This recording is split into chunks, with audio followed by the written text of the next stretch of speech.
Chapter 20, Cash Register Calculations.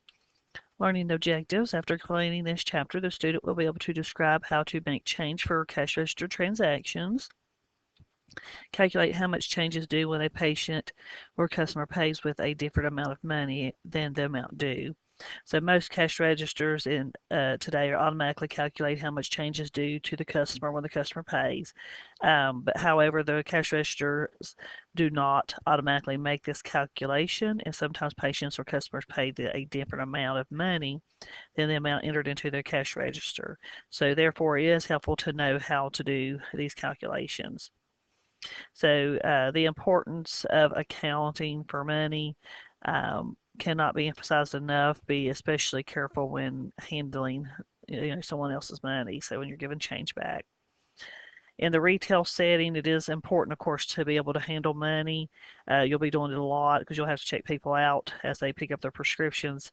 But you must be able to give the correct change when you sell something. Being able to provide the correct change fast and accurately makes you look, of course, smarter and more efficient as well. So if you turn to page 159, all these questions are pretty basically about the same, so I'll go over a few of them. So it says calculate the amount of change due in pennies, nickels, dimes, quarters, dollar bills, $5 bills, and $10 bills, and $20 bills for each of the following transactions. Show your work. Okay, so the first one, okay, it says the amount of the prescription, I'm just going to abbreviate the RX, is $16.41. And it says amount tendered is $50. So that I'm going to put PP for patient pays, $50. Or you could put amount tendered AT.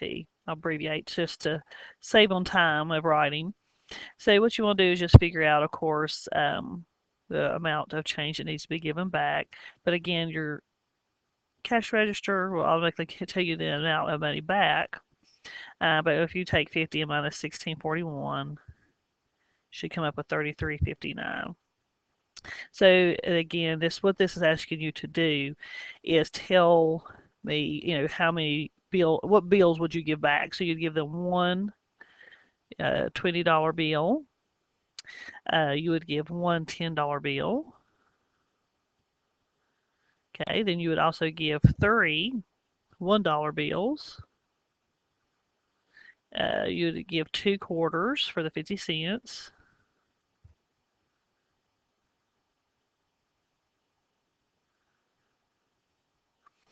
And of course, you can also give 1 nickel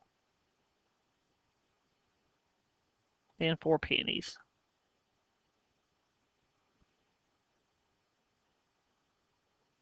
Okay, so this right here should add up to the 33.59, and that's all this is doing. So these are actually pretty easy calculations. Okay, so number 2, same thing. Of course, your prescription is $35.22. The patient is going to pay you $50. So again, you take your $50 minus your $35.22 to get how much you owe the patient back, and you owe them back $14.78. Okay, so with this, you would give back one $10 bill, 4 $1 bills, 3 quarters, and 3 pennies. So you're just telling us what bills and change, what coins and dollars would you give them back in order to equal how much you owe them back. Okay. So number 3, actually I'm not going to do number 3. I'll do a different one because these are all pretty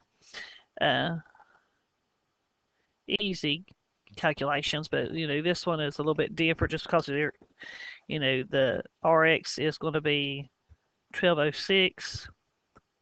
Oops. And of course, the patient is going to pay you $50.06 just because they don't want to get any change back. Okay. So then you, of course, subtract. Of course, we're going to subtract. Oops.